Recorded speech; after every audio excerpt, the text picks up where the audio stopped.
మాతృదేవోభవ, పితృదేవోభవ, ఆచార్య దేవోభవ. ఓం నమో మాందేశ్వరాయ నమః. అందరూ బాగుండాలి. అందరికీ మంచి జరగాలి. రావోస్ ఆస్ట్రో యూట్యూబ్ ఛానల్ ద్వారా తంత్ర జ్యోతిషం అనేటువంటి ఈ వీడియోలో భాగంగా మీకు ఈ యొక్క వీడియోలో ఒక అతి ముఖ్యమైనటువంటి ఒక విషయాన్ని, జ్యోతిష శాస్త్ర రహస్యాన్ని, చాలా అద్భుతమైనటువంటి విషయాన్ని మీకు చెప్తున్నాను. ప్రతి ఒక్కరి జాతకంలో యోగి, అవయోగి అని 2 గ్రహాలు ఉంటాయి. ఈరోజు జ్యోతిష్ శాస్త్రం సాధ్యమైనంత వరకు అందరికీ అర్థమైపోయింది, అందుబాటులోకి వచ్చేసింది. ప్రతి ఒక్కరు కూడా నా యోగి ఎక్కడున్నాడు, నాకు అవయోగి ఎక్కడున్నాడు, నాకు మాంది ఎక్కడున్నాడు అని అడిగి మరీ తెలుసుకుంటున్నారు. చాలా గొప్ప సంతోషకరమైన విషయం ఇది. కాబట్టి అవయోగి గురించి భయపడుతూ ఉంటారు, అవయోగం చేస్తాడని. కానీ అవయోగి కూడా మంచి చేస్తాడు. అవయోగి వల్ల గొప్ప వాళ్ళే ఉన్నారు. అది ఎలా అంటే, అవయోగి ఉండడం తెలిసినంత మాత్రం అతను పూర్తిగా మీకు అవయోగం చేస్తున్న రూల్ ఏం లేదు. అందరికీ అని కాకుండా కొంతమందికి అద్భుతం మేలు జరుగుతుంది. అది ఎలా జరుగుతుంది? అవయోగి వల్ల మేలు ఎలా జరుగుతుంది?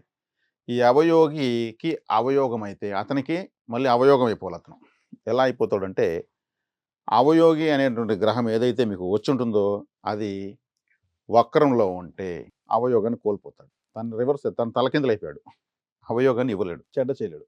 సరే, వక్రం చెందలేదు, మరి ఇంకే విధంగా ఉంటే ఆ అవయోగాన్ని కోల్పోతాడు అంటే 6, 8, 12 స్థానాల్లో అంటే దుస్థానాల్లో పడితే, తనకు స్థాన బలం లేకపోతే అవయోగాన్ని ఇవ్వలేడు. తాను బలంగా ఉండే ప్రయోజనం లేదు, స్థాన బలం ఉండాలి అంటారు. ఇది రాజకీయ నాయకులకు వర్తిస్తుంది.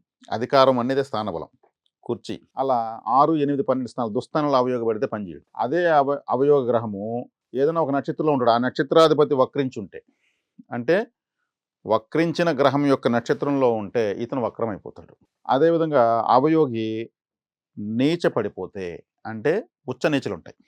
ఉదాహరణకు రవికి మేషం ఉచ్చం, తులా నీచం. రవే మీకు అవయోగి అనుకుంటే తన తులాలో ఉంటే అవయోగి నీచమైపోయాడు, బలం లేదు. అదే అవయోగి నీచ పడిన గ్రహం ఏదైనా ఉంటే, ఆ గ్రహం నక్షత్రంలో ఉంటే ఇతను అవయోగాన్ని కోల్పోతాడు. అదే అవయోగి రాహుకేతు నక్షత్రాల్లో ఉంటే, అంటే వక్రించుంటాయి రాహుకేతులు, వాళ్ళ నక్షత్రంలో ఉంటే అవయోగాన్ని కోల్పోతాడు. అదే అవయోగి మీకు లో డిగ్రీస్ అంటే 28, 29, 0, 1, 2 ఇవి సంధి, రాశికి సంధిలో ఉంటాయి. కన్ఫ్యూజన్లో ఉంటాడు. కన్ఫ్యూజన్లో ఉంటే ఏమవుతుంది? ఒక క్రికెట్ ప్లేయరు 4 లైన్లో 4 ఎలా వదిలేస్తాడు? మంచి ఫీల్డర్ కూడా ఆ ఆతృతలో, టెన్షన్లో ఆ బాల్ అతని కళ్ళు కన్ఫ్యూజన్ 2, 3గా కనిపిస్తుంది. అది ఒరిజినల్ బాల్ వదిలేసి షేడ్ పట్టుకుంటాడు, ఒరిజినల్ పోతూ ఉంటుంది 4కి. ఇలా కన్ఫ్యూజన్లో ఉంటాడు. లో డిగ్రీస్లో ఉండడం వల్ల, రాశి మధ్య సంధిలో ఉండడం వల్ల. సంధి అంటే సందిగ్ధం అని అర్థం. అప్పుడు అవయోగాన్ని కోల్పోతాడు. అదేవిధంగా అవయోగి యోగి నక్షత్రంలో ఉంటే, అంటే యోగ గ్రహం ఒకటి ఉండేది, ఆ నక్షత్రంలో అవయోగం ఉంటే యోగాన్ని ఇస్తాడు. తను ఉండేది అవయోగి, పోయి యోగి నక్షత్రం ఉన్నప్పుడు ఏం చేస్తాడు? అవయోగాన్ని పోయి యోగాన్ని ఇస్తాడు. అదే అవయోగ గ్రహము యోగి యొక్క చూపులో ఉంటే, యోగి అని అవయోగం చూశాడు అనుకోండి. ఫర్ ఎగ్జాంపుల్ ఏదో గ్రహం అవయోగ గ్రహము, ఆ అవయోగ గ్రహాన్ని 5వ చూపుతో గురువు చూశాడు అనుకోండి, శుభగ్రహ దృష్టి కలిగింది, అవయోగాన్ని కోల్పోతాడు. అవయోగి లగ్నాధిపతి యొక్క నక్షత్రంలో ఉంటే, లగ్నాధిపతి ఇతను లగ్నాధిపతిలాగా పనిచేయాలి గుమ్మనే, ఇతను బానిస లెక్క. అయ్యగారు నేను చెప్పింది చేస్తానండి, నువ్వు ఎట్లా చెప్తాడు చేయండి. కాబట్టి అవయోగి అని అనగానే మీకు ఏదో అవయోగం జరిగిపోతుంది అట్టనే ఏం లేదు. ఇది జాతక విశ్లేషణలోనే తెలుస్తుంది ఈ బలాబలం. అవయోగికి ఎంత బలం ఉంది, అతని యొక్క స్థితి గతి ఏంటి. ఇప్పుడు ఇదే యోగ గ్రహము యోగించదు, యోగ గ్రహము కానీ యోగించదు. ఎందుకు? యోగ గ్రహము నీచబడిపోయింటుంది. యోగ గ్రహం వక్రించుంటే అవయోగాన్ని ఇస్తుంది. యోగి నీచబడిన అవయోగాన్ని ఇస్తుంది. యోగి అవయోగ నక్షత్రంలో ఉన్న అవయోగాన్ని ఇస్తుంది. యోగి రాహుకేతు నక్షత్రంలో ఉన్న వక్రించినట్లే. యోగి 6, 8, 12 స్థానాల్లో పడకూడదు.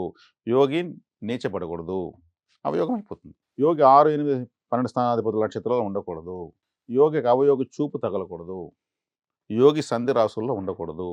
కాబట్టి స్ట్రైట్గా యోగి అతని బలం తెలుసుకోకుండా దాన్ని పట్టుకోవడము, అవయోగి దాని బలం బాగా ఉంటే కూడా మనకు అవయోగం చేస్తూ భ్రమించడం కరెక్ట్ కాదు.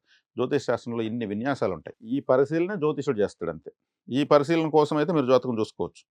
లేదు మీకు నేను చెప్పినటువంటి చూసుకోగల నాలెడ్జ్ ఉంటే మీరే నిర్ధారించుకోవచ్చు. కాబట్టి ఏ గ్రహమైనా సరే ఏ బలాన్ని ఎలా పొంది ఉంది, ఉన్న చార ఏంటి, ఆ చారకున్న అధిపతి ఎవరు, అతను ఎలాంటి పరిస్థితిలో ఉన్నాడు. కాబట్టి జాతకానికి మంచి చేసే గ్రహాల నక్షత్రాల్లో ఏ గ్రహం ఉన్నా మంచే చేస్తుంది.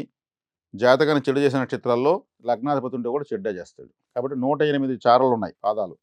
ఇవి రూట్స్, ప్రయాణించేటువంటి రోడ్లు, మార్గాలు, దారులు. ఏ దారిలో ప్రయాణిస్తే ఏ గ్రహం ఏ విధంగా జర్నీ చేస్తామో తెలిసిపోతుంది. దాన్ని బట్టి చెప్పచ్చు. కాబట్టి యోగి అవయోగి పైన మీకు ఒక మంచి స్పష్టత ఇవ్వడం ఈ వీడియో ద్వారా జరిగింది. కాబట్టి మనకు అవయోగి కూడా మంచి చేసేటువంటి పరిస్థితులు ఎలా వస్తాయో మీకు తెలియజేశాను. యోగే చెడు చేసేటువంటి పరిస్థితులు ఎప్పుడు ఎలా వస్తాయో మీకు తెలియజేయడం జరిగింది. సునిశ్చితమైనటువంటి పరిశీలన మీరు జాతకాన్ని చూపించుకోవడం ద్వారా తెలుస్తుంది.